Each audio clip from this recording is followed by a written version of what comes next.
First mistake is gonna be not having a solid footing, solid foundation rooted to the ground. So you'll see people swinging and they're just kind of dancing around, they're moving around, and this creates a lot of unnecessary stress on different aspects of your lower limbs, all the way up through your back, all the way up through your neck.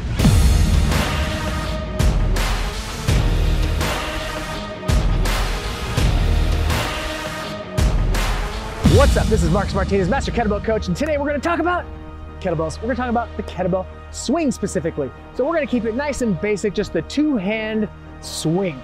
3 mistakes that people make that to end up making them not like kettlebells, because then they hurt their back or they hurt their neck or it just doesn't feel good. So we want to make sure we're getting the most from these movements. So the first mistake, and we're gonna start from the ground up. So the first mistake is gonna be not having a solid footing, solid foundation rooted to the ground. So you'll see people swinging and they're just kind of dancing around, they're moving around, and this creates a lot of unnecessary stress on different aspects of your lower limbs, all the way up through your back, all the way up through your neck. So we wanna make sure that we are rooted. So before we even begin to swing, I like to get my client to make sure that they understand rooting to the ground. So you can do this barefoot, you can do this with flat sole shoes, whatever that case might be. I want you to be as close to the ground as possible. So once I'm here, I'm connected, I'm just gonna shift my weight around, move it around a little bit, and I wanna feel that connection. So that kettlebell is gonna wanna pull you, move you, shift you.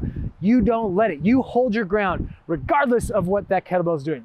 Second mistake is at the top of the swing, trying to get more of the swing. So couple things are happening here, but the main issue I want to fight is not worrying about the height of the bell. So a couple things happen when you're so focused on the height of the bell. You're either trying to lift with your shoulders, putting a lot of pressure on your lower back, or you're hyperextending through your lower back, putting a lot of pressure through your lower back. So don't worry about the height of the bell. I would rather you just focus on practicing that hinge and extension, standing up nice and tall at the top, so I'm not hyperextending through that top position.